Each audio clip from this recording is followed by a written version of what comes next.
Hello and welcome to the show. I'm Martin Willis, your host, and we have a great show this evening. I'm pretty excited about our guest, Seth Breedlove. I'll talk about him in just a second. I do want to say that I do have a little bit of housekeeping, so I want everyone to please excuse the website. We're undergoing some work on it, and it's being migrated. Hopefully, it's active when you're checking it out. And you do want to go over there. This podcastufo.com, by the way. But you want to go over there because we have a great blog.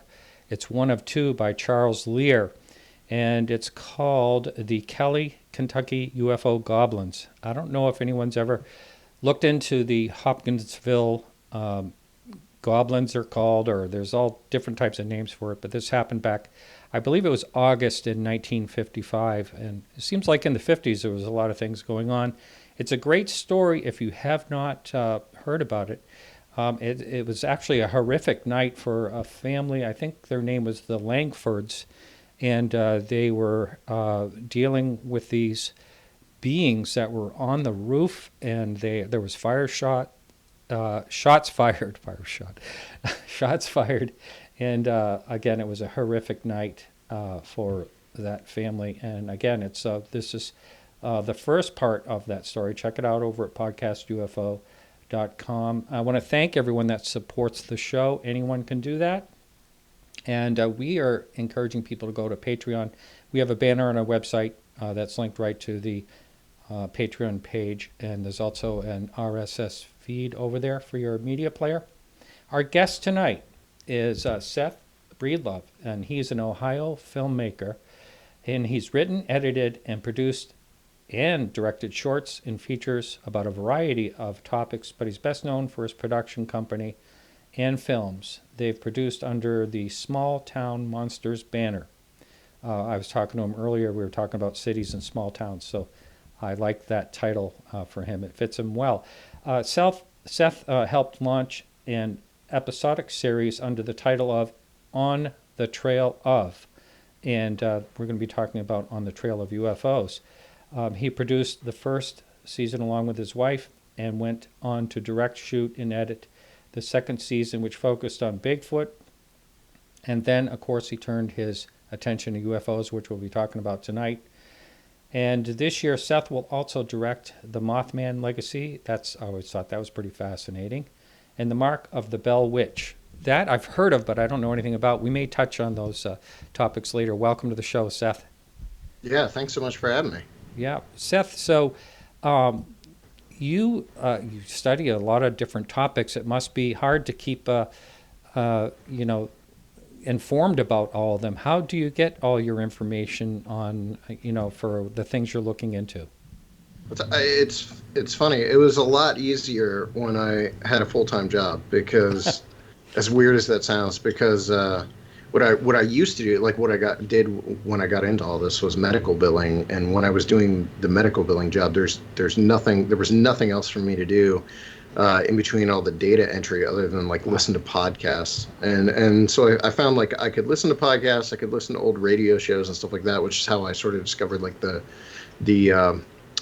old Flatwoods Monster radio interviews and stuff like that. I found I used to have a much easier time of digesting information than I do these days. So the way I do it now is I have to very consciously set aside time in between each project, and every year it gets a little more difficult because each year we're adding more and more projects. So, I mean, if in the beginning it was one, maybe two in a year, and usually we were shooting, every couple months. This year there was rarely a month that went by where we weren't doing some sort of like in the field production work, especially with On the Trail of UFOs filming, which ended up being a close to 30-day shoot, which for us is a really extensive period of time for us to be doing anything. So we shot that over the course of three different sort of major trips, and then that encompassed all the states that you see in the series. So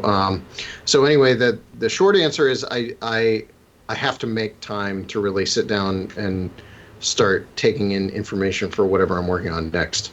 But we also, in the last year, have brought on a research assistant named Heather Mosier, who's been helping me a lot with all the different projects. She did not work on the Trail of UFOs, which is interesting because it's like the largest number of interviews we've ever had in anything. But she's hard at work on the Mothman Legacy and the Mark of the Bell Witch, and she helped out with our Momo, the Missouri Monster project as well. So she has been a huge part of being able to get all the stuff done that I need to get done. Wow, interesting. Now, did you actually, was UFOs part of something you looked into, young, or is this something that you just, took on as far as the rest of the series of things you're doing? Yeah, I think it was actually UFOs were kind of an interest for me before most of the other stuff, which is interesting because I've focused much more heavily on cryptids, especially Bigfoot, since we launched on Small Town Monsters.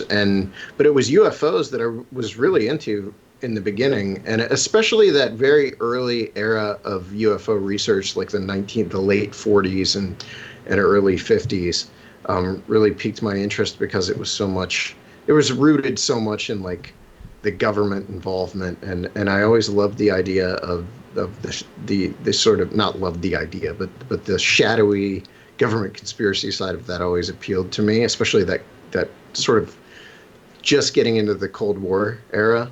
So that stuff always appealed to me, and I was very much interested in it. And we've touched on the UFO topic in a number of our projects. I guess the first is probably the Mothman of Point Pleasant, where we did discuss some of the UFO sightings that were going on around Point Pleasant in the 60s. And then we got into the Flatwoods Monster, which is very much a UFO film, in my opinion. I mean, it's all about, UFOs over the state of West Virginia. So we've touched on it, but I don't think we had ever really had a chance to really sort of fully invest ourselves in it. And that was exciting to me when we decided to hit this project. And I guess the hardest thing too for me, though, as someone who's into the topic of UFOs but has never invested myself, or not invested myself, but has never sort of put my toe in the waters of the UFO community, that was a little intimidating just coming into it, because you're aware that we're always trying to appeal to an audience of people who might not be aware of the UFO topic, That's good. and That's good. yeah, and that's kind of how we come at this stuff every project we do, and we do that mainly because that seems to be our core audience, are people who are just sort of starting to get into these topics.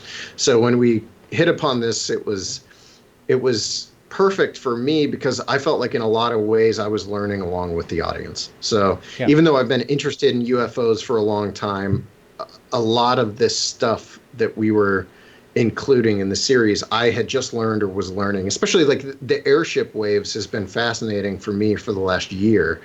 And my friend Mark and I had really done a deep dive on that topic for our podcast. And because of that, that's why airships ended up on the Trail of UFOs, is because it was something I was excited about at the time. Same way we did an entire episode number 6 about mystery lights. And that's why that's something I've just gotten into in the last year or so. It's a passion project in a way, but also, it's not. Yeah. Well, we do have, there's a lot of people that are seasoned listeners that have been paying attention to this topic a long time. But there's also, I hear from new people listening to the show all the time, new people that are interested in this topic, and the topic is new to them. Mm-hmm. So a lot of times, I don't think to get into a description of something. It's not a good thing that sometimes I just assume that someone knows what Roswell was, or Kecksburg, or any other sighting, Phoenix Lights, or you name it. But it really is good. Maybe it's a little boring to some people that's heard the story over and over again. But for the new person out there that's looking for information, I think it's great in that we should, explain a little more. And I did watch your series. I watched the screeners. And I agree. You actually are, there was a lot of things I knew, but some things I learned too. So it's See, that's the biggest compliment for me is that I honestly expected this to be a series that sort of UFO the people that are educated on the UFO subject might not get as much out of it, but we very consciously were trying to hit that middle ground where, yes, we're putting a bunch of information in here that's already out there, but we're also trying to give enough breadcrumbs that someone that's well educated on the subject can follow along to and find things that are interesting. I think the key is honestly what is said in the first episode, which is that we were going to put the focus back on the people. So many of like the television shows and stuff about this subject are about actors running through the woods chasing lights in the sky, and that just wasn't something we wanted to do. And what I really wanted to do was let the investigators and researchers we talked to sort of tell the story of ufology, but also let us have some insight into who they are as well. And that goes doubly for witnesses and experiencers we talk to. Like, I think you can't have a series like this if you're not going to have a good number of witnesses and people that are willing to talk about their own experiences with the subject. And I think that's what keeps people like yourself maybe invested as well, is that, like for all the information you might know about like Area 51, you probably had never heard Dan Weiss's story. And Dan is the witness we interviewed in the first episode. I don't know why I talk about Dan probably more than anyone in this entire series. He's a friend of mine, and he had told me that story years ago, and it's always stuck with me. And I think the reason it really stands out is because if you go to the spot and you see where he claimed this happened, it's the most bizarre thing to have happened in that location because it's such a populated area. Why don't you explain that a little? Yeah. Dan was just a little kid. This would have been the very early 90s, and him and his sister were staying at their grandmother's house. Him and both of his sisters actually were staying at their grandmother's house, and they had gone outside for a walk, and actually it was just him and his older sister, and then his other older sister had also been out for a walk, but they weren't together. They were walking, and they fixed, for some reason, something caught their attention off to the east. They were in a town called Barberton, Ohio, and it's a populated town. It's a very, I would hesitate to call it a city, but it's basically a large suburb of Akron. So it's a part of Akron, essentially. It's a very populated area. They were in a populated section of town. They were walking. Something caught their gaze. They looked off to the east, and what they saw was a light, or I guess a series of flashing lights in the sky that he said looked like a carnival ride. Like I can't remember the name of the specific ride he referenced, but there's a ride, that actually looks like a UFO with the flashing lights all around the edge, and that's essentially what he thought he saw coming across the sky. And him and his sister saw it. His other sister, who was coming up the road at the same time, saw it, and then a jogger who was coming down the road at the same time saw it. So you had three of the Weiss children see it, and then this other guy that they ran into saw it as well. The object came across the sky, sort of seemed to hover and then go down behind these trees, which would be the only section of the area that is not neighborhood houses, residential buildings, commercial buildings, is this giant forest that sits in the middle of this town. It seemed to hover and go down behind the trees into that forested area.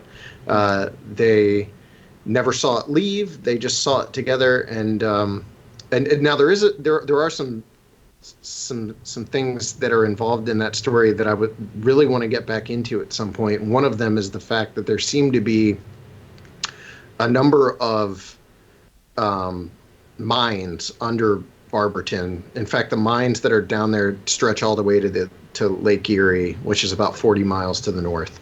And these were, I don't want to say salt mines. I can't remember what kind of mines they were.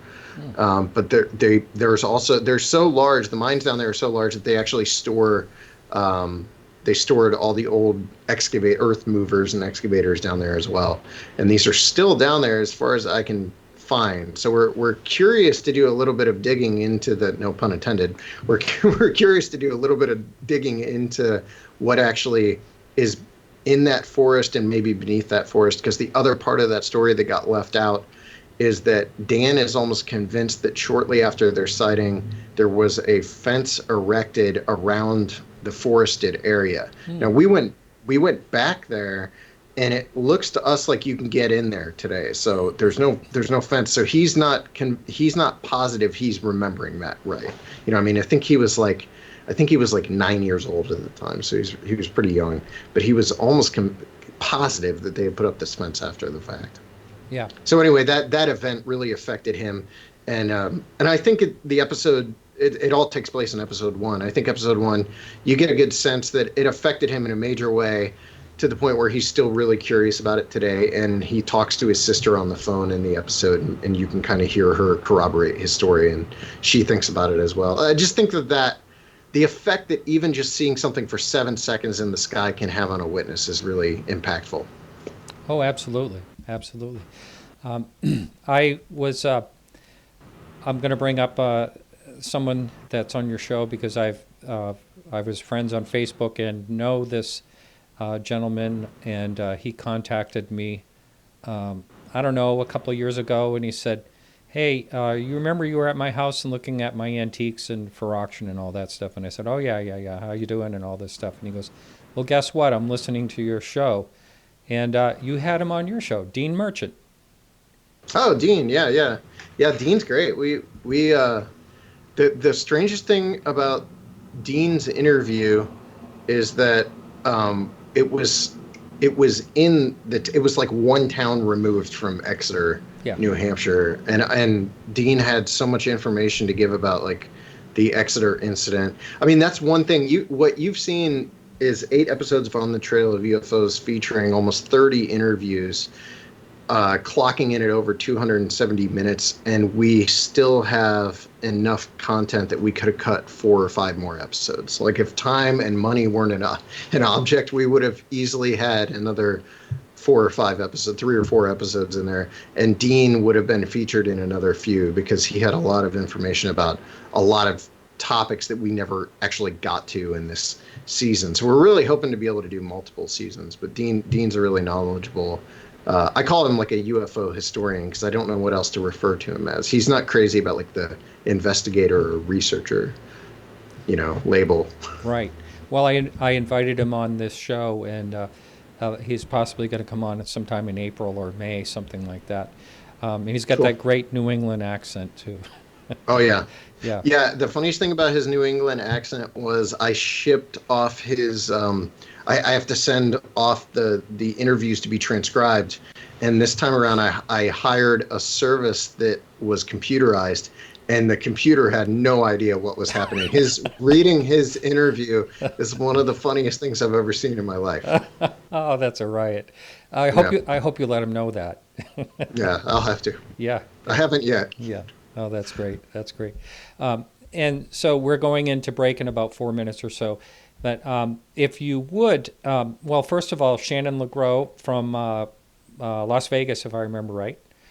She's like the lead person. Basically, it looks, it appears from watching the videos that it's basically her in the lead, but you're there and you're throwing some questions to some of the people. And so how did you find, she's a very nice woman. How did you find Shanon? Shanon and I have been friends since before I started Small Town Monsters, and weirdly enough, we met at a Finding Bigfoot town hall meeting taping here in Ohio back in 2014, during this very short period of time where she lived in Ohio. So we met in 2014, and then she worked with me last year. She was in one episode. Well, she's in 3 episodes of On the Trail of Bigfoot, but we were together out in the field for one episode of On the Trail of Bigfoot, which is the final episode, episode 6. And I liked the way we worked together, and her approach to witness interviews and just her approach to these topics in general is really similar, sort of, to mine. And also, I don't really like being on camera. I was on camera for On the Trail of Bigfoot.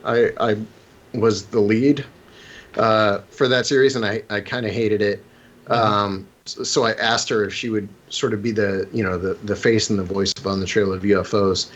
So it's her story, and her story is that she's joining us to make the series. I mean, we don't really make up hooks. I think a TV show would have made up some sort of hook for this. We didn't really do that. It's pretty much explicitly stated in the first episode.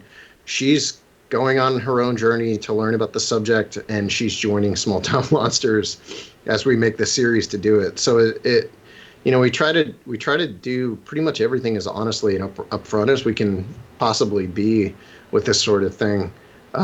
She's leading a lot of the interviews, especially, and I think as the person sort of at the center of it, she does a terrific job of anchoring the whole thing. Right, right. And, there's actually, speaking of Las Vegas, Peggy, who runs our Facebook page, but there's a lot that actually happens in Las Vegas. There's a lot of sightings. Yeah. I'm friends with someone that is not into UFOs, and she found out I was. She was actually on TV for I can't remember the channel, but she basically did decorating and stuff like that, and I've known her for a while. And she said, "Oh, guess what? I just saw your show on UFOs," and she started telling me about this amazing, huge black triangle she saw right outside of her hotel room in downtown Las Vegas.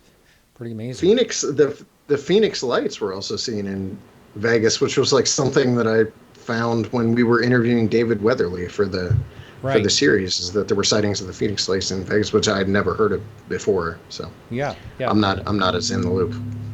Yeah.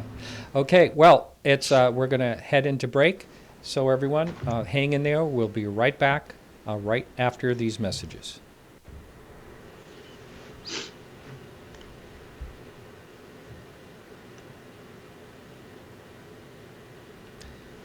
All right, gentlemen, we're in the clear. We've got under 4 minutes in this break, Martin. It'll probably be about 3 minutes and 40 seconds. Got it. Okay, thank you. So we're still live on YouTube, and Great. So let's talk on this break here.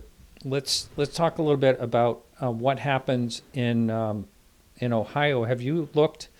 I mean, actually, a lot of things happen in Ohio in particular, but is that something you've ever looked into as far as UFO sightings? And Yeah. The most frustrating part about this first season of On the Trail of UFOs was we didn't get to do the coin incident, the coin UFO incident, because that was like, I actually spoke at a MUFON conference. I was asked to speak at a MUFON conference this past year, and that was my first time really learning about it.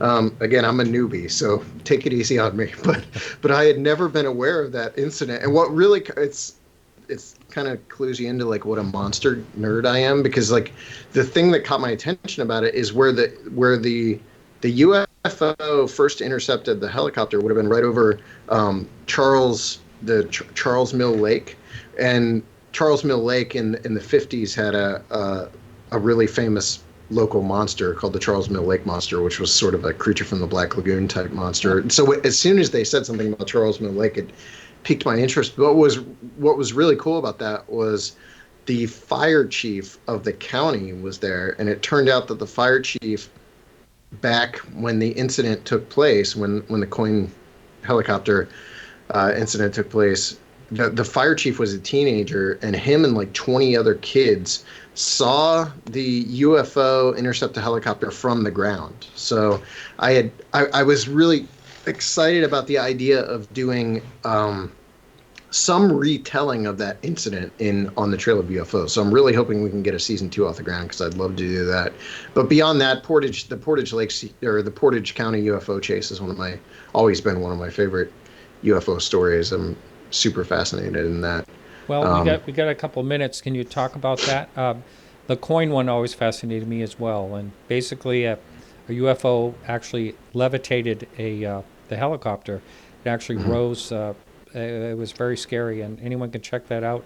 If you just go into coin, I can't remember if that's spelled COYN. It's like I think it's COYNE, And they were flying from an air base in Cleveland down to, I think he said Mansfield. And if you know the area, that's Charles Mill Lake is like right in between those two locations. And so I guess, yeah, they started sort of, they had basically what amounts to like it was a long period of time where they essentially had almost like a dog fight. And what was interesting to me was the crew of this helicopter, despite what should have been sort of a really intimidating, or at the very least intimidating, if not downright terrifying encounter, they were never actually scared. In fact, like they all sort of talked about how they were all more fascinated and excited by what they were seeing, and the entire crew of this helicopter were witnesses to whatever this object was, and they will corroborate this story. One of them is still a detective in Cleveland today, one of the crew, and the other one recently moved. One of the other ones moved down to Atlanta and is a member of the police department in Atlanta.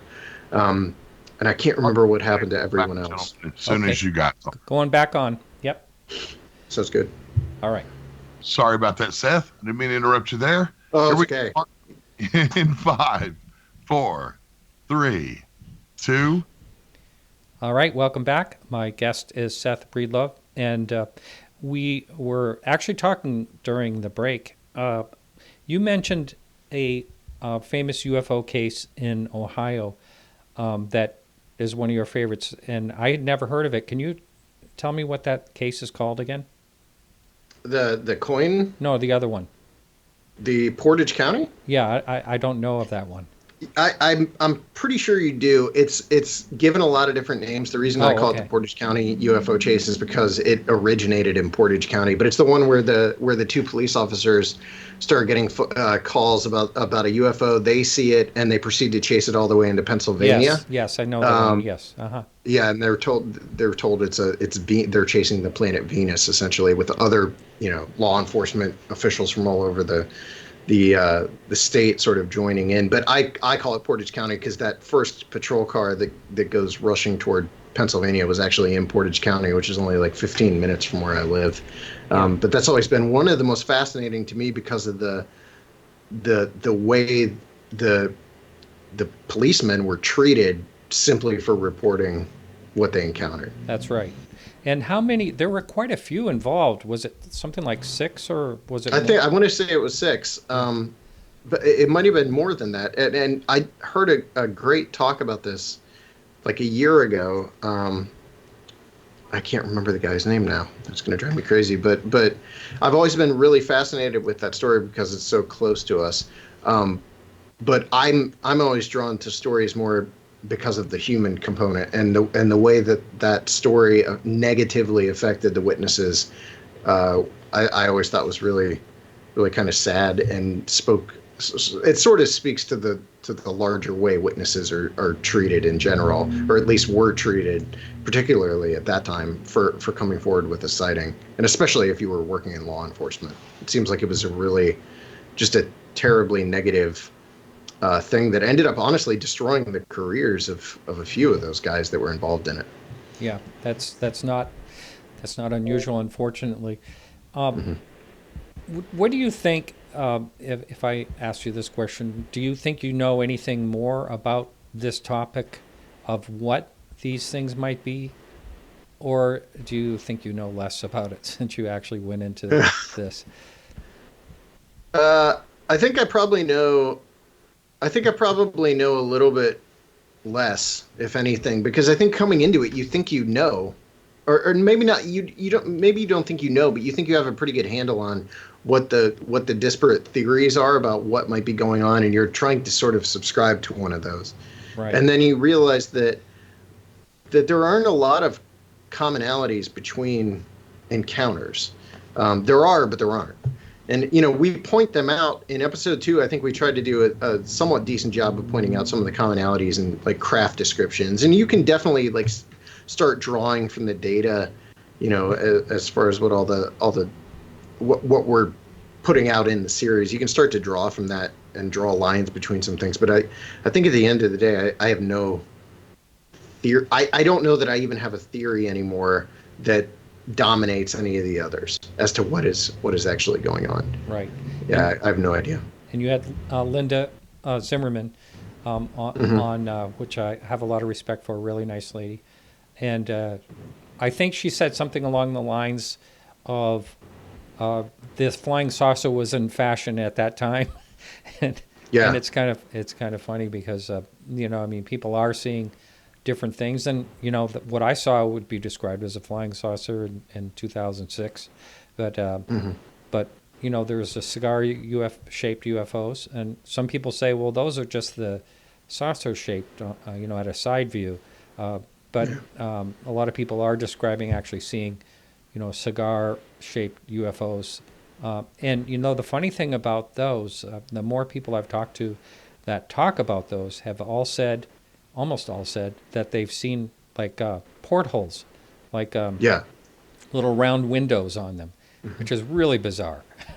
Yeah, and Why they that's another correlation to those airship Yes. reports from the early 1900s. Yeah.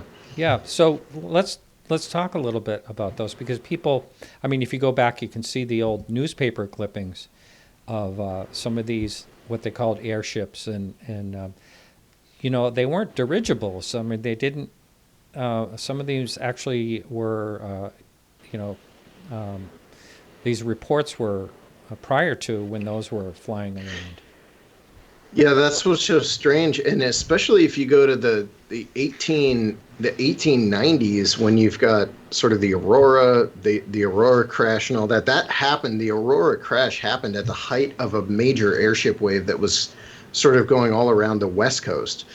In this series, we get into the ones more on the East Coast, especially like the Hudson Valley flap that was happening in the early 1900s. But there was that very late 1800s flap of sightings that started in like San Francisco. If you do any sort of newspaper archival research into airships, you'll find no shortage of very detailed reports that were being run in newspapers at the time of encounters with these flying craft that were seen over like San Francisco, San Diego. They're all over that California area, and then they start moving out into the Midwest. What's really interesting is you can track them. Like there's actually points in time where you'll see you're able to track their movement by the reports popping up in the newspapers around the country.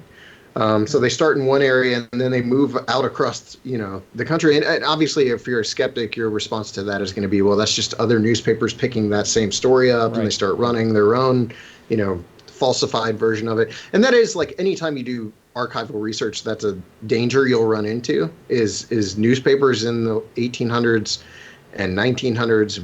Some would argue up till today, love making up stories to sell papers. Oh, that's true. And yeah. yeah, and so you do run into that, but a lot of these stories have a lot of details that are able to be corroborated. So you've got names of witnesses and things like that in a story that's falsified in a newspaper, they typically wouldn't add those details. So as long as you can at least corroborate some of these people existed, that in itself is a major indication that some of these things actually happen. Yeah. So yeah, those airship waves are super interesting to me, and when you get into the 1900s waves that hit like the East Coast and especially that Hudson Valley area, those get really interesting as well because of the fact that there are actual encounters with, in some instances, there's actual encounters with the occupants or the people that are said to be piloting the vehicles, and they get off the ship and they'll talk to someone and they'll claim to be from like, New York City or Europe or something, but that didn't happen. This was all happening well before dirigibles were really taking to the skies. So, I've heard people sort of conspiracy theorists posit that maybe this was like the government testing some sort of aircraft or something like that. But, when you get into those 1800s reports, that starts to make you scratch your head. Well, especially because I think it was in Britain, but back I think it was prior to 1890, there was a report, and a lot of people saw this airship. I think I may have called it something else, ghost ship or something like that. But a bright light shot down to the ground, and everybody reported that. And they didn't have the technology at that time to do something like that, which is pretty interesting. That's something that Linda talks about actually in the Hudson Valley flap, was that, and this was like 1913. I don't remember the exact date Linda gives, but they were shining these bright lights while they're flying across the sky. And Linda relates that farmers and people living in the area would look out their window in the middle of the night, and there would be these ships moving above their fields with these lights like combing the ground. And this is, the very early this is the earliest days of the 20th century. So it seems to sort of point to something a little more unusual than an experimental craft. Right, and I think as she also talks about, maybe it's not her, but someone does, about beings on top of a craft, standing on top and waving, or am I thinking something?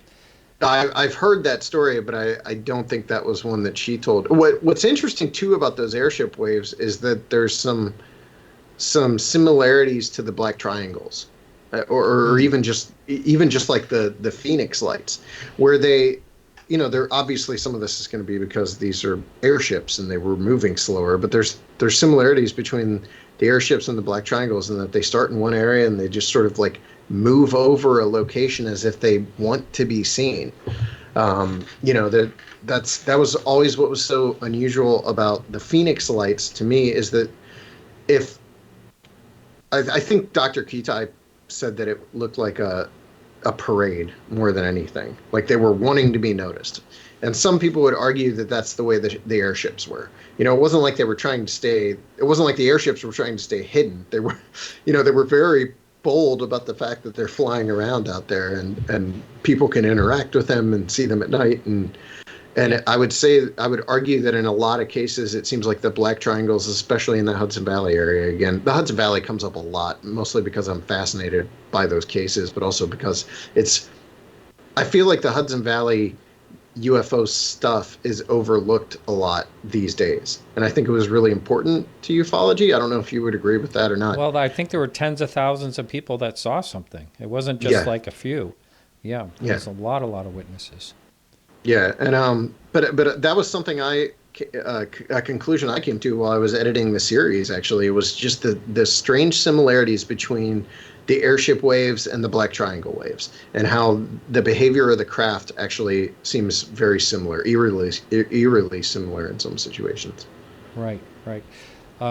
Yeah, I don't know. I just love the early cases, and I have Dave Marler's going to be on next week. We're not going to be talking about black triangles, but we may touch on a little bit. But he's the go-to for that. And I have his book. Oh, you do? Yeah, I do believe the first sighting of a triangle was in the late 19th century. I do believe.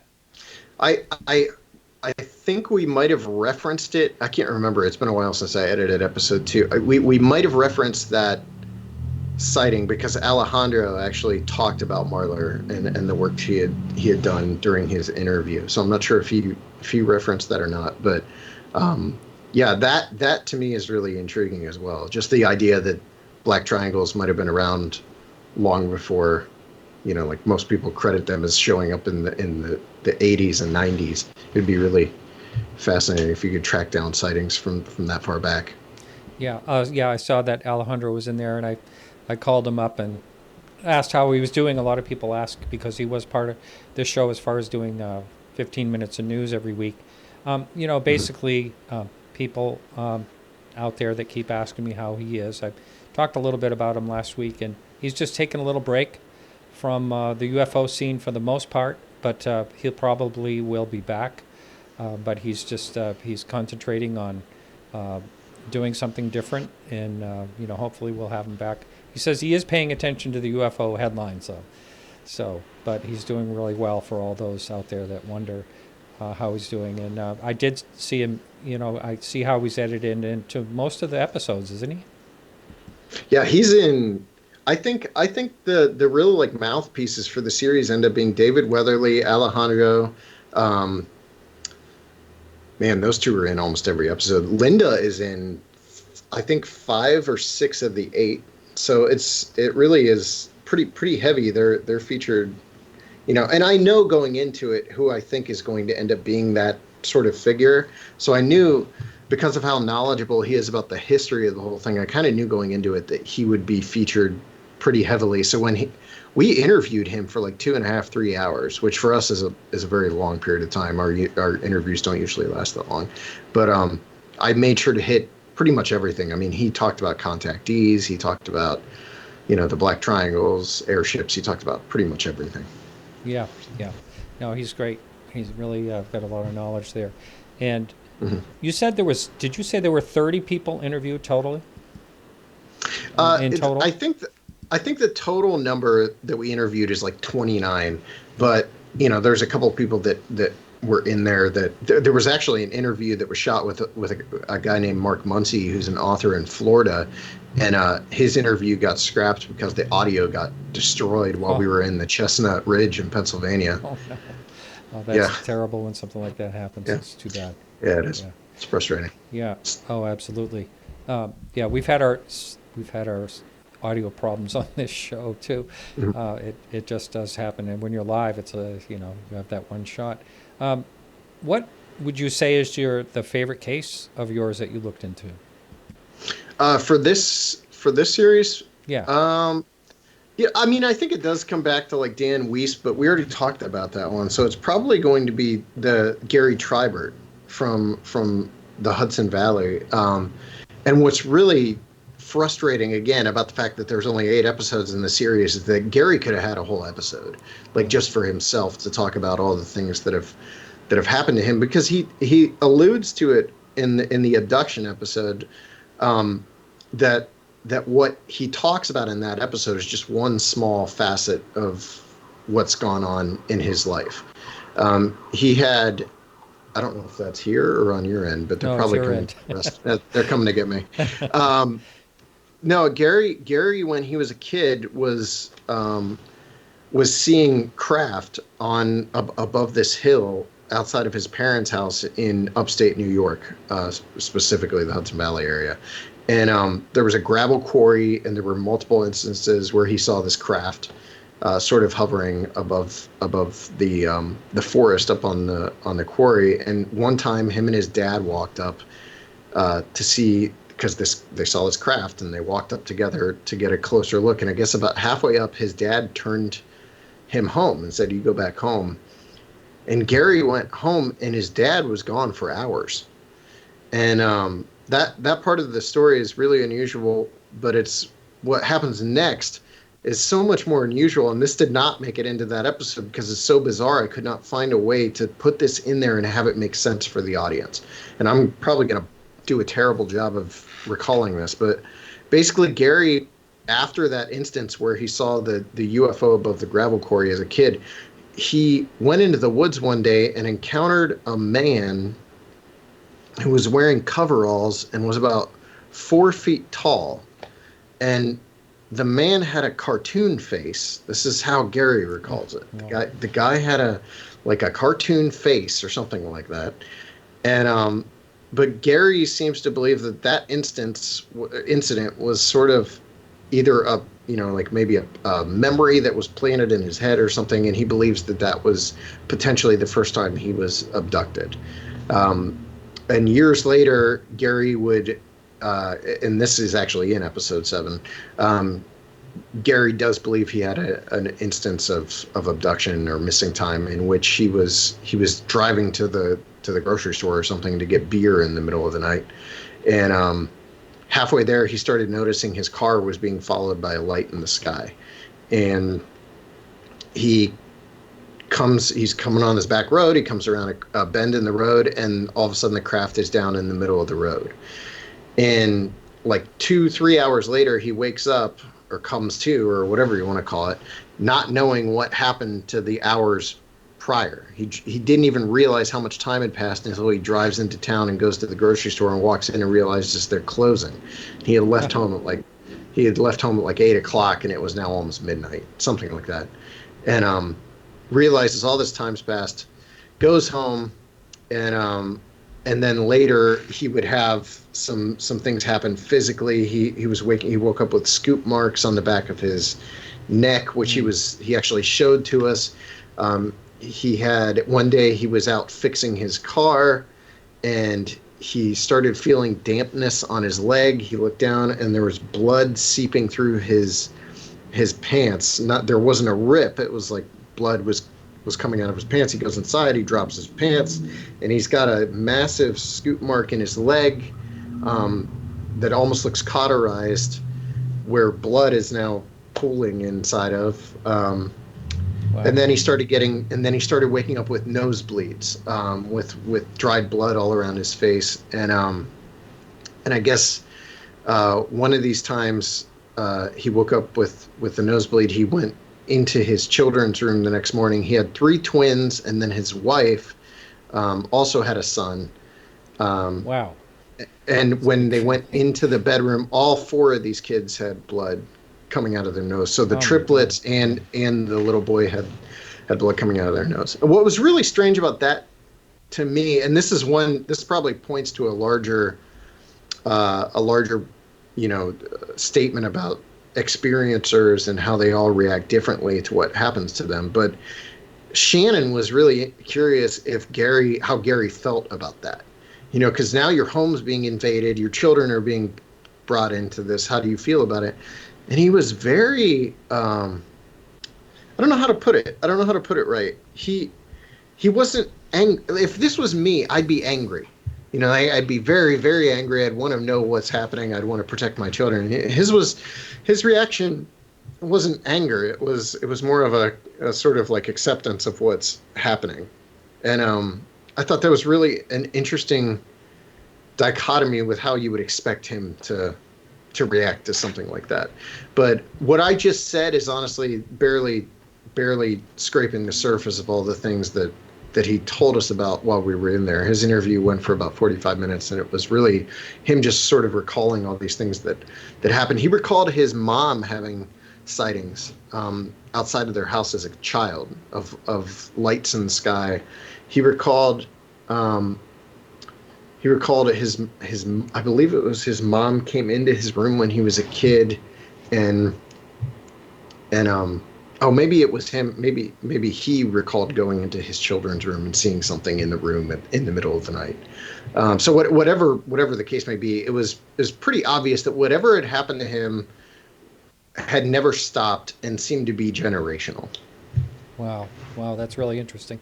Well, I have to tell you, well, first of all, I'm going to tell something a little personal about myself that I'd never really talk about, but it's nice, and that is, it all started. I went into Staples, local Staples, to do some work on an appraisal that I'm doing, basically for the antiques world, and the girl at the counter said, "Oh, I like your lighthouse that you have for your logo. What made you choose a lighthouse?" And I said, it's an interesting story. My father was a lighthouse keeper in the Coast Guard, and he was lonely at a place called Whaleback Light in Kittery, Maine. He was very lonely. He was from Georgia. And so he was out there all alone for like a long stretch at a time. So he would call the operator just for someone to talk to. And he met the operator and fell in love with her, and that was my mother. So it's quite a story. So I told her that story, and she said, "Oh, that's great." And she goes, "Hey, have you gone to the local lighthouse out here?" And I said, "Yeah, I've been there. It's quite nice." And she said, "Do you know it's haunted?" And I said, "It's Owl's Head Lighthouse. I guess it has a story of being haunted." So I said, "No, I didn't know that." And anyway, so she goes, "Well, I really believe in that stuff," she said, "because when I was young, I saw this amazing UFO." And I said, "Wait a minute." She may be listening tonight, actually. Her name is Jen. And I said, "Wow, guess what? I do a show on UFOs." And so she started to tell me the story, and it was very interesting. I love hearing UFO stories from people that don't really pay attention to the UFO topic, and they had an experience. And they are probably telling the experience for maybe a couple of times in their life or whatever, or anyway, it's always interesting. And she said something along the lines of basically describing what she saw, which was some type of craft and lights, and then her parents seeing it, but then her parents the next day had no idea. And she said it was almost like they didn't know the time had gone by. And it's like the missing time. You mentioned that. That's kind of what a lot of people talk about, this missing time thing, which I think is fascinating. It's not unusual. Yeah, you can go.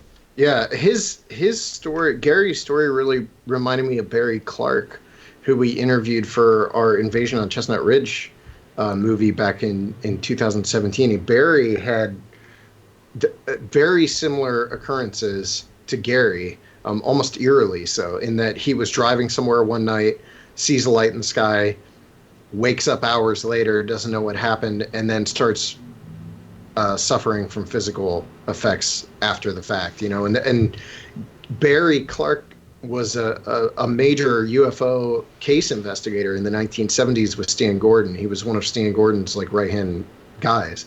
Mm-hmm. And Barry was so studious and in documenting things that happened to him.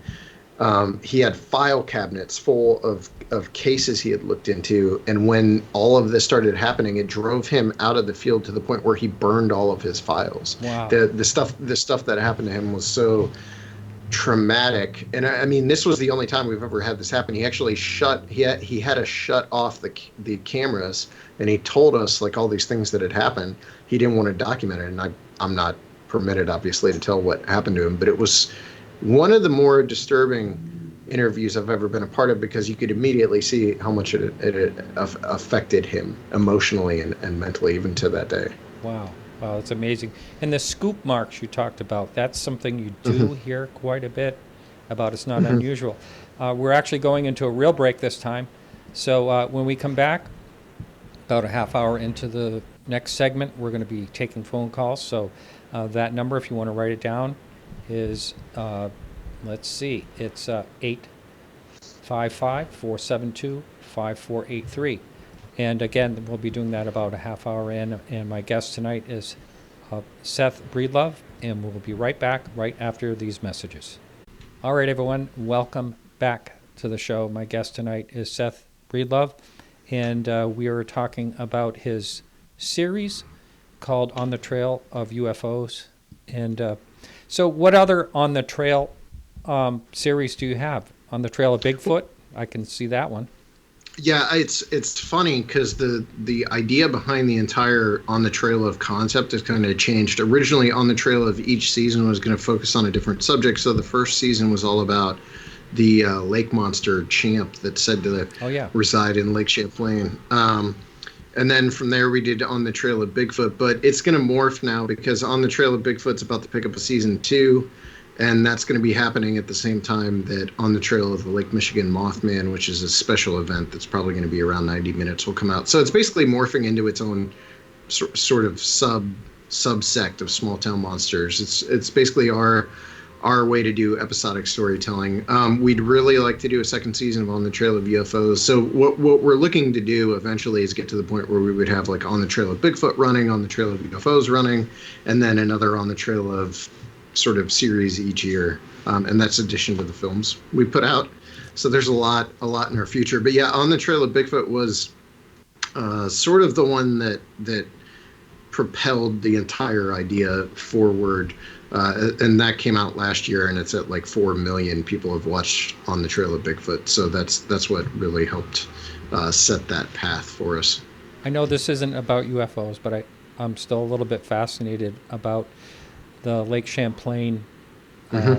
Did you find anything interesting come out of that? Well, I that's actually the only STM project I didn't direct. I produced that. But what Alexander Pedikov, who directed it, put in the series that I thought was most compelling were the petroglyphs that they found in the river, one of the rivers that feeds into Lake Champlain. They actually found these petroglyphs that would have been done centuries ago by local native tribes that clearly depict some sort of plesiosaur-looking creature. And I thought that alone was a pretty strong piece of evidence for the existence of something at some point in history having been in that area. Am I hearing music? Do I hear music? That is that clock. That is the clock. Yes, you mentioned our the lovely clock. town square clock. Okay, yeah, you can't do much about that. I was actually stranded on Lake Champlain. I had an antique boat that had an engine trouble, so I was staying in a hotel on the lake, and it was 4 o'clock in the morning by the time I got back, and I was lost. I got totally lost in the middle of the night out there, and I started It's a massive lake. I started thinking about that lake monster. Yeah. But are there actually people that have taken pictures, or I don't recall of any? I mean, I pictures. think it's like Bigfoot or anything. You know, there are a number of purported photographs of what people claim is Champ. None of them entirely convincing. You know, so it's like anything.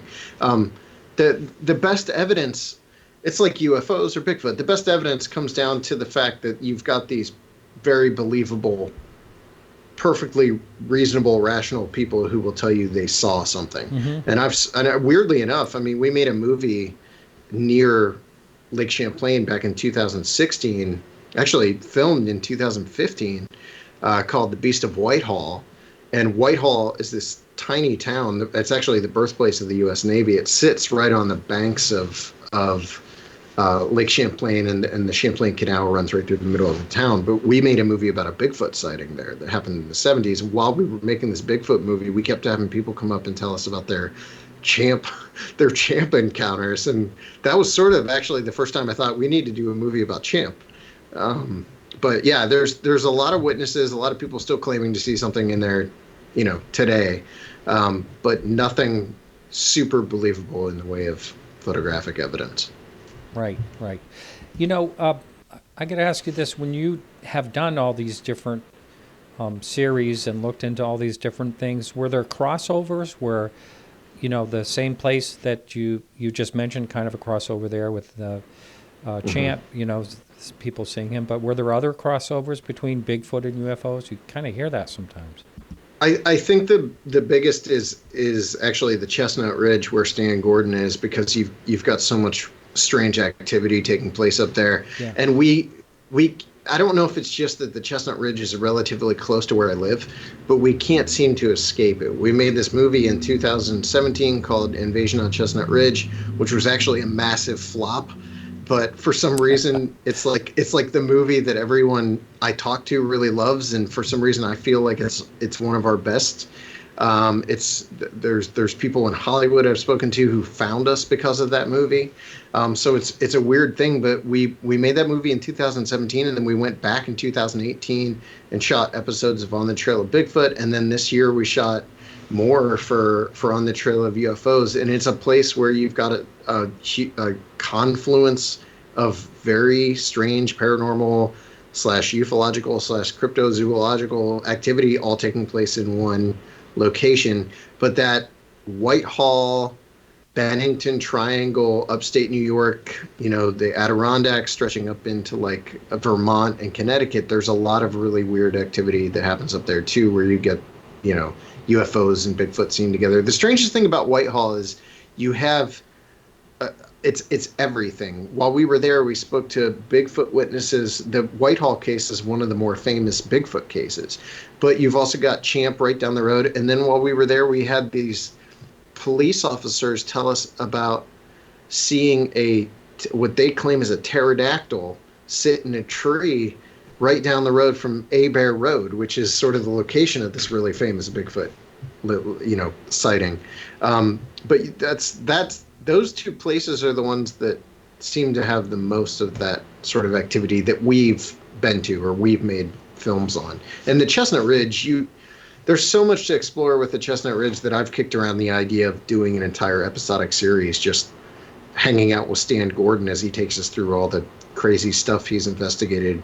We met up a year ago at a con somewhere, and the first thing he says when he sits down and goes, "Well, now I'm getting reports from a local police officer of this creature with no head. It's got eyes in the middle of its chest and no arms." And I'm just like, yeah, I mean, why wouldn't you? Sure. Like every time I talk to Stan, he's got something, something insane he's looking into on the ridge. And it's never surprising. Yeah. Oh, Stan's great. He's been on the show a number of times, and Mhm. he actually does a great job, and he's not a BS guy. I mean, No. he doesn't try to steer anyone any certain way. We Mhm. had I love his work on Kecksburg, which is still a mystery. Some people say it was, I forget exactly what. I had someone on that. There was a little bit of a debate on what the object actually was. But yeah, he's always great. And he's got stories about everything that are happening Yeah. there. I can understand why Yeah. you'd want to do that. Yeah. Yeah. So, what are some of the other places you ended up traveling to and talking, some other cases? Yeah, for this series, we started in. So the first trip actually took us to Nevada and Arizona, and we started in Phoenix. We interviewed Dr. Kitai about the Phoenix Lights, and then we interviewed another. I don't know if you can quantify as what he experienced as an abduction, but Donovan. We interviewed in Phoenix as well, and Donovan had this really unusual incident that happened to him when he was a kid. He woke up in the middle of the night. He went to get out of bed to go to the bathroom, and this strange, like, green mist appeared under his bed, and he felt like it was trying to grab him, keep him in place. He jumped back into bed, and the next day he was told by a friend at school that they had seen a UFO hovering over his house roughly around the same time that this would have happened to him. Wow. And that story is relayed much better by him in episode 7 of On the Trail of UFOs. But that was sort of the first stop of that trip was Phoenix, where we interviewed those two people, and Alejandro. Actually, we did Alejandro's interview in Phoenix as well, and then we did Sedona. We traveled to Sedona. While we were in Sedona, we interviewed Ron Regier and Malava. Malava was actually a tribal elder. We are not allowed to state who his tribe is, but it's pretty obvious. I mean, if you watch the episode, it's pretty obvious who he's talking about. And their stories were both. Ron is one of my favorite people as far as like the way he's so old school about everything, and just sort of his recollections of working on the radars when like the Phoenix Lights happened, the satellite array that he was actually tasked with operating at that time. He was aware of what was happening in Phoenix when it was happening. He was actually tracking the Phoenix Lights from this geosynchronous satellite that he was actually, that was his job at the time, was to monitor this satellite, and they were actually able to track the Phoenix Lights. He also was involved in tracking the Tehran, Iran UFO that occurred as well. Oh, I wasn't aware of that. Wow. Yeah. So both of those. we really should just back up just a little bit for the new listener. Yeah. I think it was something like March 13th or something like that, 1997. The Phoenix Lights, and ongoing. You know, a lot of people have reported as seeing something similar, but some people have, including Peter Davenport, has gotten calls that night, and people were estimating something that could have been miles wide, that the object was so big and going over. But that was in more than one state, you said. It seems like it's and that's where Ron came in, is where they first tracked, where they first saw the Phoenix Lights appear on their geosynchronous satellite, was coming out over Area 51.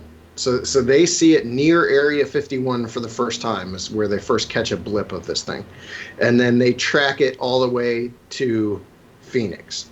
And along the way, it supposedly went over Las Vegas. And for anyone who doesn't know what the Phoenix Lights are, it seems to, descriptions vary in terms of the number of lights, but the most common description that is that it was basically 7 lights in a V formation that traveled across Arizona and Nevada. Apparently, according to Ron Regier, beginning near Area 51.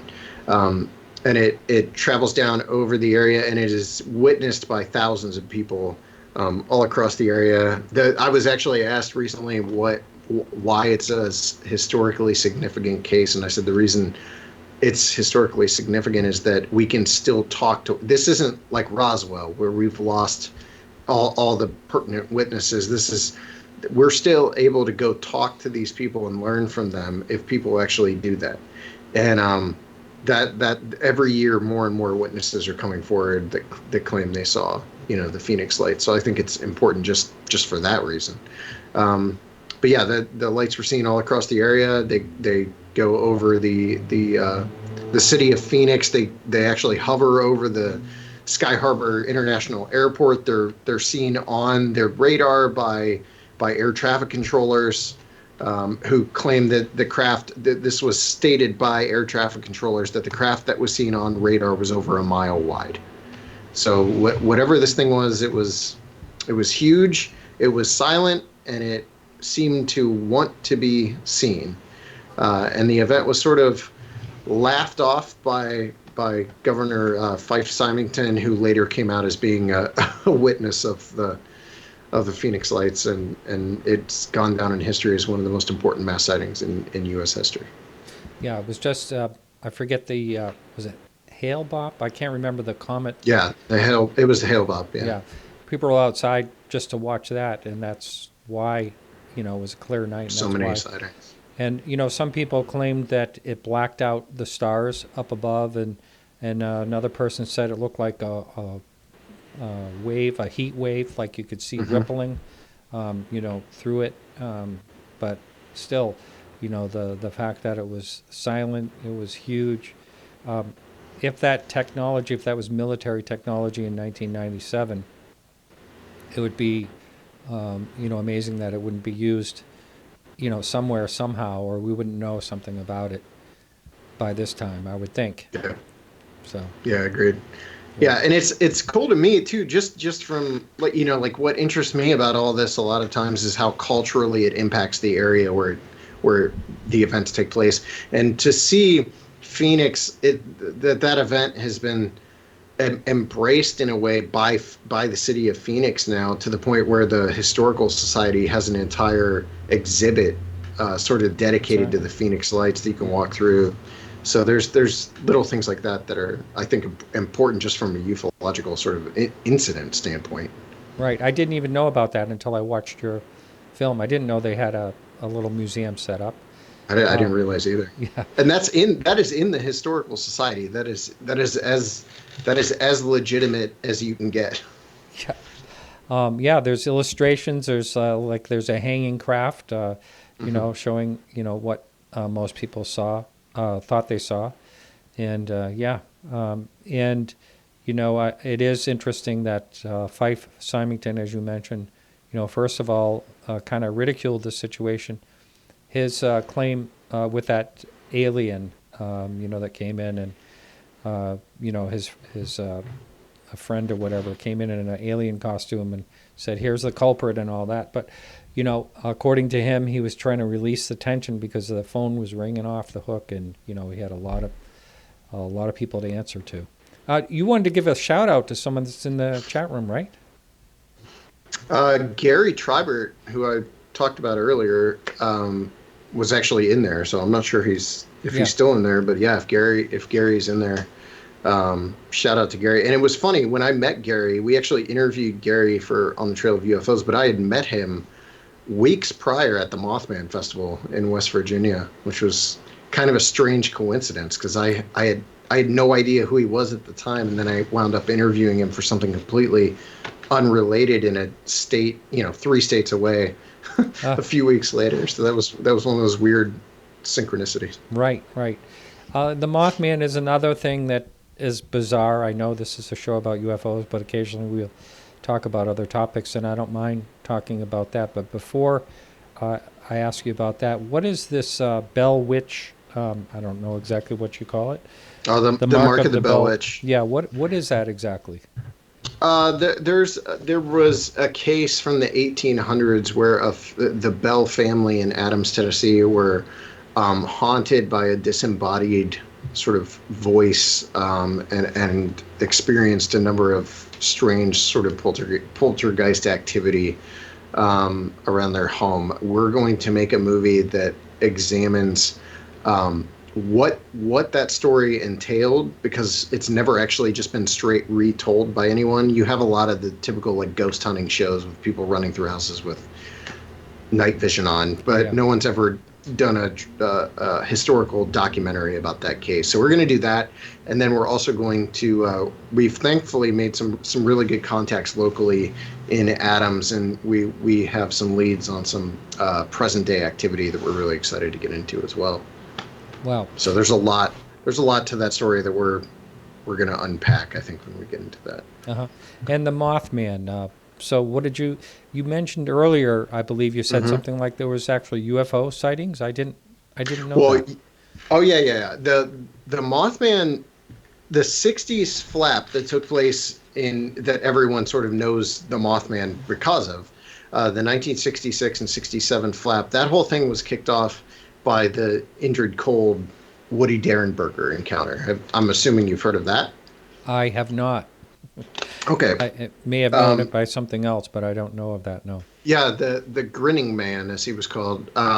Woodrow Derenberger was a salesman that lived in a town called Mineral Wells, West Virginia. And he was on his way home one night from Parkersburg, West Virginia. He's driving down 77 South, which would have been a 2-lane highway at the time. Today it's a big highway, but at the time it's just 2-lane highway. He's driving home. He sees a craft in the sky. The craft drives over the highway, lands next to the highway. He pulls to the side of the road, and a hatch on this craft, which he described it as looking like an upturned or a kerosene lantern, like turned on its side, essentially, or a chimney from the kerosene lantern, I think is how we put it. A hatch on the door opens, and out steps this man that has a very eerie grin, who walks toward the car and telepathically communicates with Woodrow Derenberger that he is a man named Indrid Cold from the planet Lanulus. I have heard of this. Okay, so that kicks off. That event is actually what kicks off the Mothman event, and very often those two things are tied together. They're not. Like they don't seem to have anything in common other than the fact that Mineral Wells is about an hour from Point Pleasant. So two weird things happening in the span of like 2 nights. Apparently, that's enough to connect them. But with that UFO sighting, the Mothman sightings kick off. Obviously, the Mothman was a 6-foot-tall creature with a 10-foot wingspan of red eyes that was seen all around the Ohio Valley during that time period, and really all of Appalachia. But what most people seem to leave out of this for some unknown reason is that during starting in like 1964 and continuing well into the 1970s, there was a pretty much endless wave of UFO activity around West Virginia. And to the point where when we were making our Flatwoods Monster movie, we were in the town of Flatwoods, and Flatwoods is central West Virginia. It is smack dab in the middle of West Virginia. It is as West Virginia. When you think West Virginia, this is what you're probably calling to your mind. It's like back roads, like gravel roads. It's hills and hollers. It's people living up in the middle of nowhere, that don't wear shoes and drink a lot of moonshine and that kind of thing. And when we were making that movie, we came to interview a witness who told us about her parents seeing, or her grandparents actually, her mama and papa, seeing UFOs almost on a nightly basis between like 1965 and 1977, to the point where they saw UFOs landing behind their barn. And I asked her, I said, that would have been at the height of sort of the Mothman stuff too, right? 66 and 67. She said, yes, that was right in that time period. And she said that it wasn't just them, it was people all around the state. So a lot of people think during 66 and 67 when the Mothman sightings were going on, and a lot of this is because of John Keel. And in fact, like, I'm sorry, I'm not trying to get off track here, this but like is fine. Keel came to Point Pleasant to do a story on UFOs being seen around West Virginia for Playboy. So he was in John Keel came to Point Pleasant for that reason, not really to cover the Mothman. It was because of the UFO wave. So he's there covering the UFO wave, and then the Mothman stuff starts happening. And what's really interesting is people always try to tie the Mothman to like the Silver Bridge collapse, Right. Because Yeah. the Silver Bridge collapsed, 47 lives were lost. You can't really do it. There weren't sightings of the Mothman over the bridge, but there were sightings of UFOs all up and down the Ohio River in the days ahead of the collapse and in the days afterward.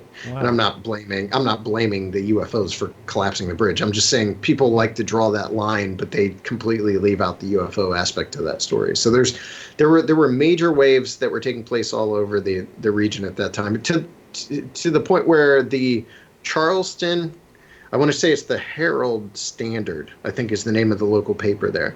They had a beat reporter who we interviewed for the Mothman in Point Pleasant movie who told us that they had a UFO desk. There were so many reports coming in that they had a UFO desk with a guy stationed on the phone to take UFO reports throughout the day. That's something. Mary Heyer, who took a lot of the initial Mothman reports and lived in Point Pleasant despite working for the Athens, Ohio newspaper, she did a newspaper column called Where the Waters Mingle. And it started out as like her little slice of life column, and then over time morphed into her just like telling people's weird encounter stories from around the area. And the bulk of that column became her relating UFO cases, people around the town of Point Pleasant and around Gallipolis, Ohio, and all around that Ohio River Valley area, seeing UFOs during that 66, 67, and into the early 70s. What were they describing the UFOs like? And Everything under the sun. Really? Yeah.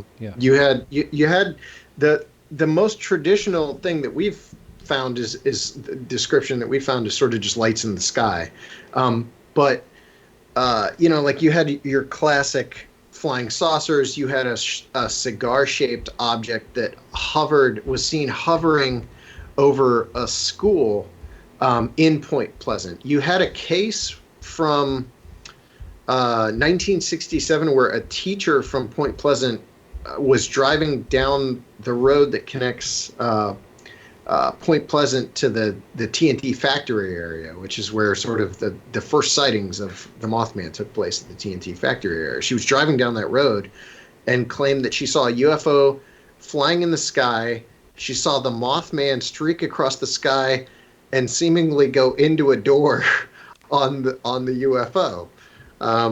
So during that time period, one of my favorite stories that gets left out of all of this a lot is a sighting that was actually related by, I can't remember if this is two women or two men that were driving down 77 North the same night as Woodrow Derenberger's encounter, who claimed that they saw a similarly shaped craft land on the side of the road and two men in coveralls get out of it.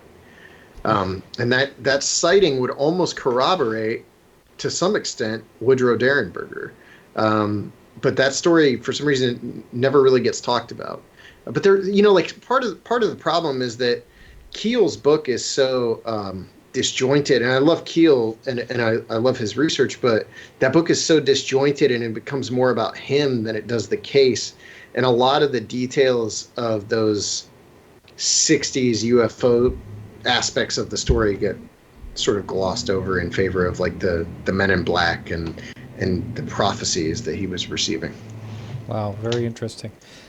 We are now taking calls. I actually see the phone ringing. We have a screener over there. Race will talk to you. And that phone number is 855-472-5483. And I see the phone ringing. I don't see it being picked up. So keep calling. Oh, there it goes. Okay. So we'll have a call here in just a moment. That whole thing is fascinating. I never ever heard the UFO aspect of this. I've heard a lot about the Mothman. Now, as far as you know, was the Mothman as popular before that blockbuster movie? I mean, were people really? Okay. Yeah, but I don't know why because the movie was popular, but it wasn't popular enough where you would see it rocket to the sort of like pop cultural mainstay that it's become today. So I don't know. There is something about the Mothman story and the Mothman as a character, quote unquote character, that has appeal in ways that something like Bigfoot doesn't even have anymore. It seems to draw the attention of a younger audience, especially much more than some of the other paranormal subjects that we've looked into. But I also think there's way more sightings than we realize. Wow. I'm making a follow up to the Mothman at Point Pleasant called the Mothman Legacy that tracks sightings from 1967 up till present day. So the first movie was about 66 and 67, sort of ended with the collapse of the Silver Bridge, but that bridge collapse didn't sort of signal an end to the sightings. There were sightings long after that, and there's sightings today. And we've had no problem finding witnesses, which is one of the first times I've run into that, where you can basically throw a stone and you'll hit someone who wants to tell you their Mothman sighting story. Wow, that's great. We have Andy on. Whoops. Yeah, I think I'm going on the air. Yeah, Andy on the air from Connecticut. How you doing, Andy? Yeah, how you doing, guys? I'm doing Great. well. You have a question for our guest tonight? Yes, sir. My question for Seth is kind of a two-part. Is he aware of, or what is his opinion on the cluster of sightings in the Chicago area of winged humanoids, some of which are very similar to Mothman? And then part two, I'll take your answer off the air, would be, does Seth have a theory on everything, somewhat akin to maybe Paul or Ben Eno? Is there a connection between all paranormal activity? And I'll take your answer off the air. Thank you, guys. Good job. Yeah, thank you, Andy. All right. Yeah, we're actually going to make an on the trail of the Lake Michigan Mothman, so that'll track those Chicago sightings. And we've actually covered that topic already in our movie that came out last year called Terror in the Skies, where we tracked winged creature sightings all around the state of Illinois going back centuries. But yeah, my knowledge of that case comes from the minimal amount of time I spent on the case when we were making Terror in the Skies. That story only makes up about 11 minutes of that movie, but we're going to do a full 90-minute look at the case. All I can tell you is that there's a lot more to it than you would think just by looking into it. My initial outlook on the Chicago Mothman stuff was that it was more than likely made up of misidentifications and hoaxes, but in listening to what Tobias Wayland is sort of uncovered in his research into that case, it seems like there's a lot of sightings that are going on that are much more believable and verifiable than what was initially reported. And we're now talking not hundreds, but well over 100 sightings that stretch back to 2017. And they're not just relegated to Chicago. It's probably worth mentioning as well. We're going to call the movie the Lake Michigan on the Trail of the Lake Michigan Mothman, because they stretch that whole Lake Erie or Lake Michigan shoreline, and towns, in Indiana, Illinois, Michigan. There's people that are seeing things all over that area. So I'm very familiar with it. I'm not as well versed in it as I will be in about a month when we shoot that series. And as far as like having a theory of everything, I do not have a theory of everything, and I don't ever subscribe to theories of everything. I think it's trying to neatly tie everything together with a bow won't happen. Albert Einstein couldn't do it. Yeah, I just don't think it's doable. And I know, John Keel talked about the ultra terrestrials and all that kind of stuff, and that was all sort of aimed at uniting everything, coming up with a common unifying theory for what was the cause of it. And I just don't think I don't think that's what we're dealing with. I think Paul and Ben Eno, their theory is more or less, he's been on the show quite a few times, and I think it's more or less along the lines of interdimensional is how he explains that. Sure. We now have Dirk. Dirk is calling from Pennsylvania. Welcome to the show, Dirk. Hi, thanks for calling the show. Yeah. I got 3 things on Bigfoot, oddly enough. Have you done anything on Bill Munns, the guy who restored the Patterson-Gimlin, and he's a monster makeup guy from Hollywood? He did some excellent work. Yeah, I'm very familiar with the work he's done on the Patterson-Gimlin film. I haven't connected with him yet, but I'm actually hoping to in the next year or so. That would be great, because I think all of his information has gotten buried under a bunch of not very good stuff.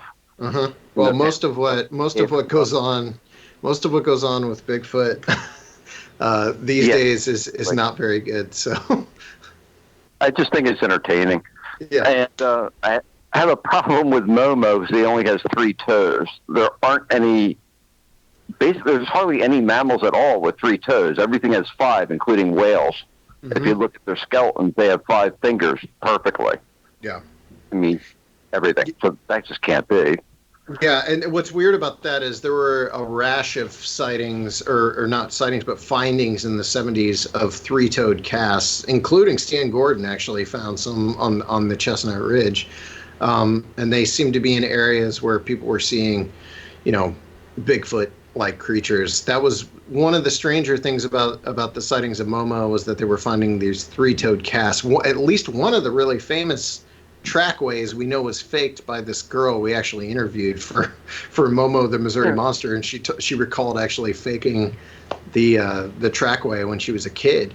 But the same thing actually happened with the Boggy Creek Monster, the Fouke Monster. They the tracks they were finding were 3-toed, or appeared to be 3-toed down there as well. So during the 70s, there was either like an abnormally high number of 3-toed Bigfoot running around, which again, like I'm like you, I don't think that can be, or there were a lot of hoaxes, or there was misidentification of tracks that were bear steps or something. There's something going on there. Yeah, that actually brings me to my last point pretty well. Okay. Question. The Bray Road Beast, that has gotten so popular now. Everybody is seeing these things everywhere, and that's kind of weird to me. I think it's kind of like those 3-toed things. People get it in their head, and then they just start seeing it. Yeah, what I always say is that people want to be a part of the story. So that is a problem. You get case contamination where people, the more popular a story becomes, the less you can believe immediately every single thing that people tell you. And obviously you always want to try to trust the witnesses, but you can't necessarily believe every single thing you're told. So yeah, the hot cryptid right now seems to be Dogman, and I don't know. I mean, it would be cool to say it was because our movie, The Bray Road Beast, that came out a year and a half ago, was a big hit, but I don't think I could take credit for that. So I don't know if it does seem like there's more and more sightings every year of what they call Dogman. And I don't know what that is attributable to. I have no idea. And the sightings are so strange. I do know a lot of the quadruped reports seem to just be, like a coy wolves or some sort of wolf hybrid, since those reports very often do not actually entail a wolf on its hind legs. Very often it's just a abnormally large wolf running on 4 legs. I think my favorite was the one wearing a hat and smoking a cigarette. Yeah. We've all seen that guy. Wow. All right, Dirk. I feel a lot better about your movies. Thanks. All right, yeah, we're going to talk about how people can watch the movies too here before the end of the show, definitely. So we also have Josh. He's calling, I think, from the north part of the Hudson Valley, Albany, New York. Josh, how you doing? I'm wonderful. How are you guys? Good. Good. You have a question for our guest tonight? Yeah, totally. I've enjoyed your conversation very much. I called when you had Gary Heselton on, and I asked about. I spoke to him about my sighting of an object with a barbershop type pole light on it. Mm-hmm.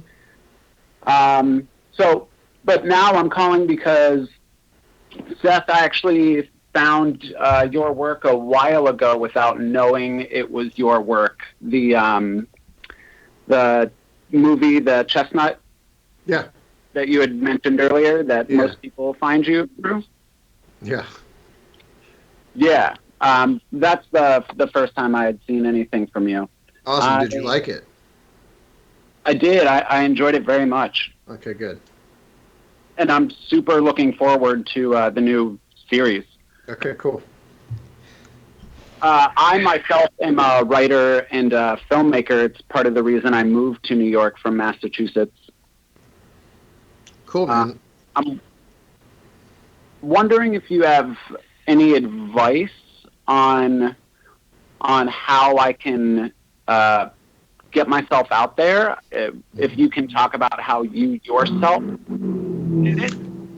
I mean, yeah. Anytime anyone asks for advice, I have a couple things to say, and they're always abnormal from what I hear from other filmmakers. But really, like the first bit of advice is to be too dumb to fail, because I genuinely I believe that's where I'm at. Like I wouldn't even say we're like a raging success. I mean, you know, like I make movies for a living, but you know, like we're not Hollywood, we're not millionaires. We just get to do what we love, and I think that in itself is a success. But Oh, yes. That's all that matters. Yeah.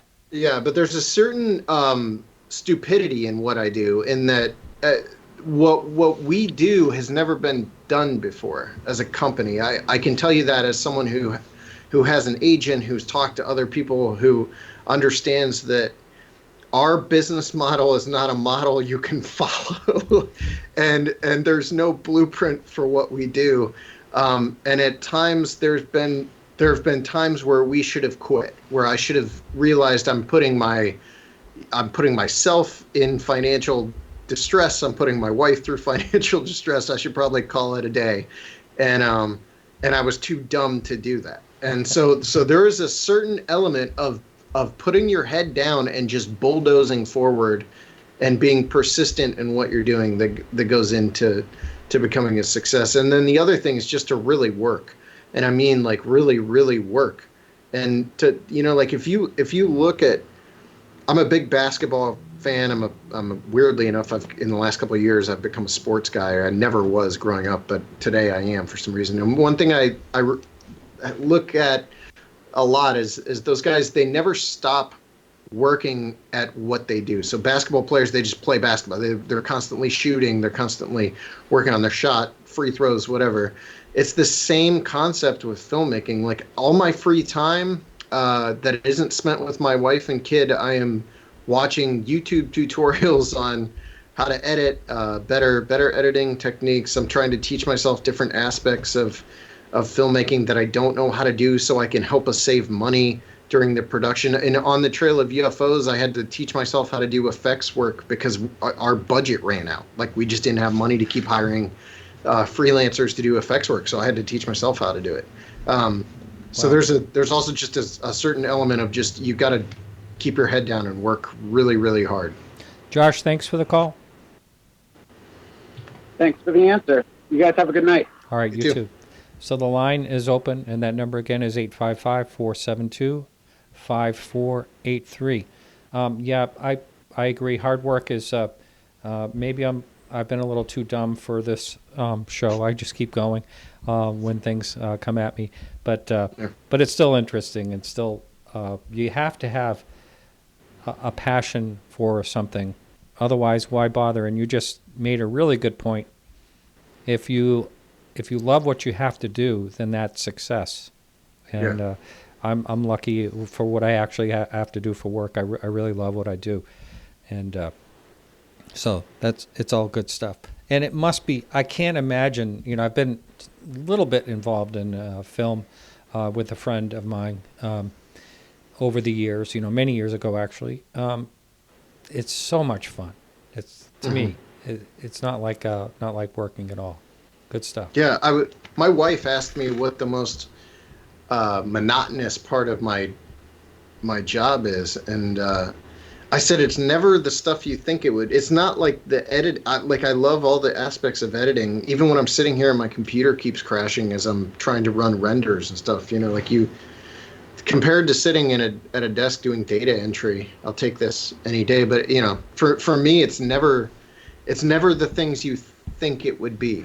I love the travel and filming on location, but even teaching myself the minuscule amount of effects work I did on the Trail of UFOs, I had a blast with. So right. I'll go home tonight and I'll watch tutorials when I get home. That's what I do in the evening. I watch various videos about filmmaking. Yeah, we're in a time where you can do that. I mean, yeah, 20 years ago that would be unheard of, or unthought. Yeah, I mean, honestly, I wish I'd said this to Josh, but don't buy. I mean, maybe you already did, but don't buy into the idea that you have to go to film school, because at this point, there's more.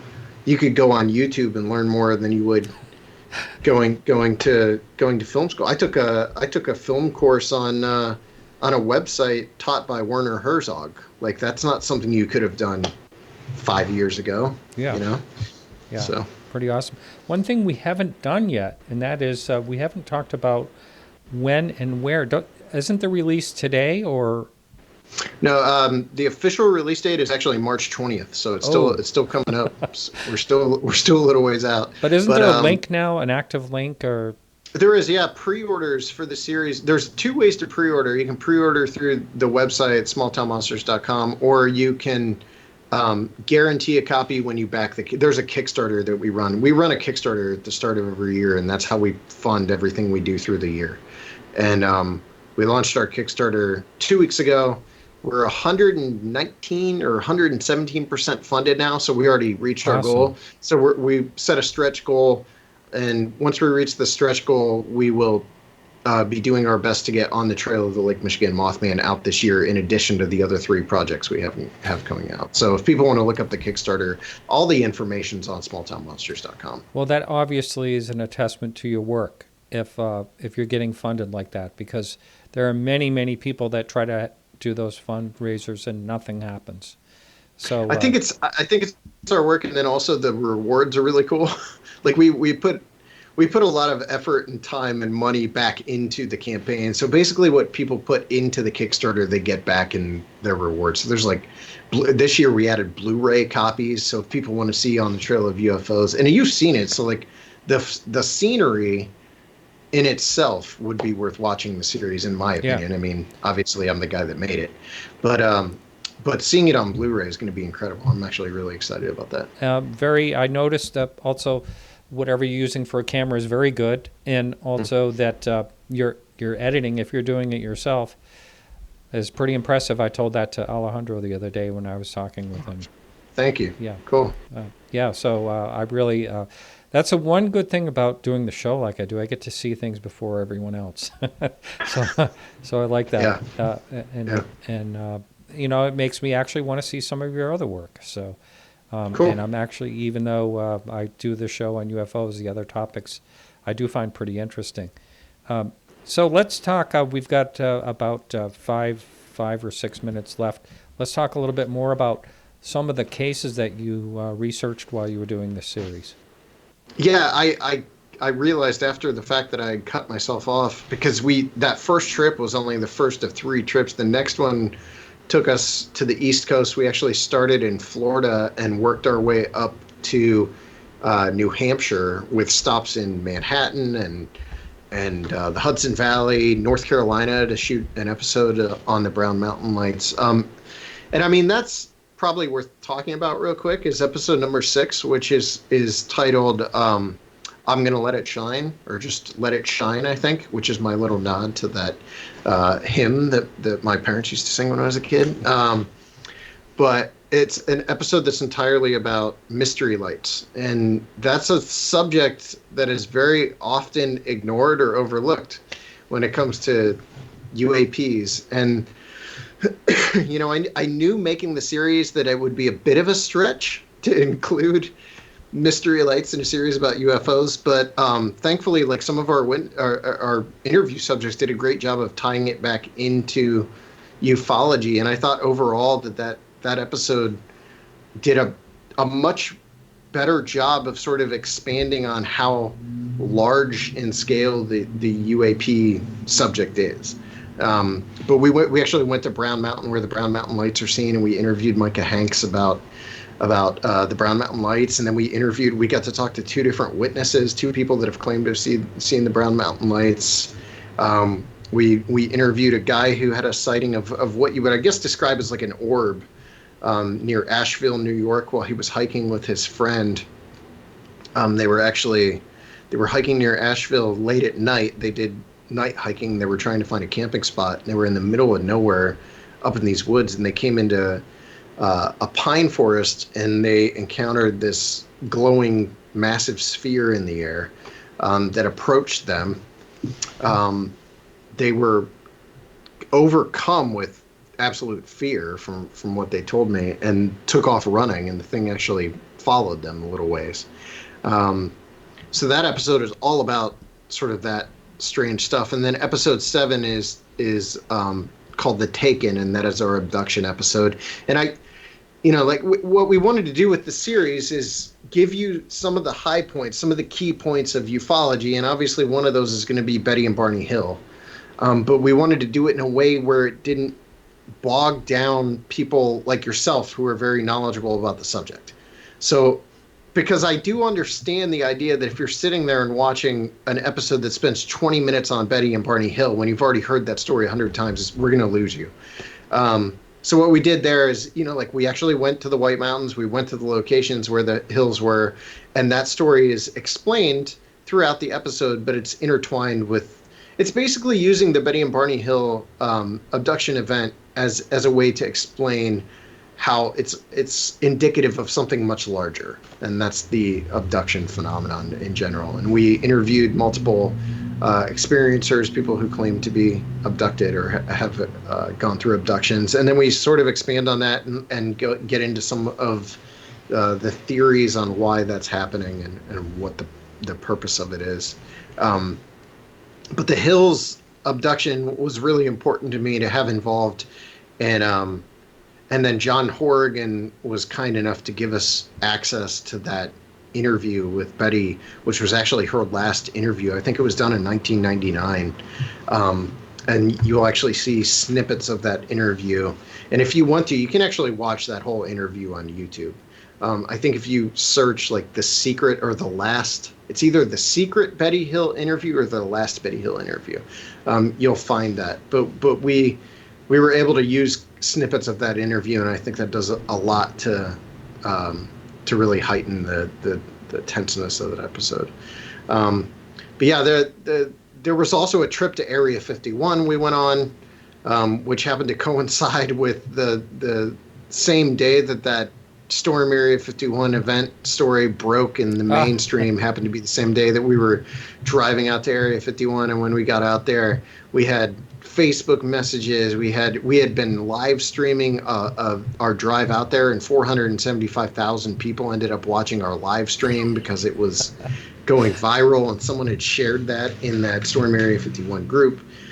So there were a lot of incidents like that happened throughout the series, and I'm trying to think of like some really key cases, and everything is slipping my mind, so I'm doing a terrible job of that. Well, that's all right. We have one caller, Bill from New York. Bill, we're going to have to make this quick because we only got a couple minutes left, so go ahead. What is the picture on the right-hand side? In the comments section, we have it narrowed down to an anteater or Jesus. Man, this is in YouTube. There's a video of us, basically for the podcast listener. So we have on YouTube, Seth's background has some posters. So yeah, what do you have going on back there? On the right-hand side, so this side, is that what we're talking about? Because on the far side, the white one? The small one looks kind of like an anteater from here. Or it could be Jesus. We're not sure. No, Jesus isn't in here. There's a Mothman poster. There's a Minerva Monster poster, and then like a Small Town Monsters compilation poster. Over here, I've got an original lobby card from the Legend of Boggy Creek. But you might be looking at the what is actually like a moth. It's actually, the poster has a full scale moth on it. The other side, the little one. Oh, this one. That's what I just said. That's a lobby card. That's a lobby card from the Legend of Boggy Creek, and it's one of the characters falling through a window after being terrified by the Falk monster. Wow. Hey, Bill. You weren't even close. I'm sorry. That was entertaining, Bill, so thank you for the call. Thanks. All right, thanks. All right, so we just have a couple of minutes left, so or just like a minute or so. One more time, if you would, give out the website where someone can go. I saw that it was on iTunes. What other platforms are you going to have that on?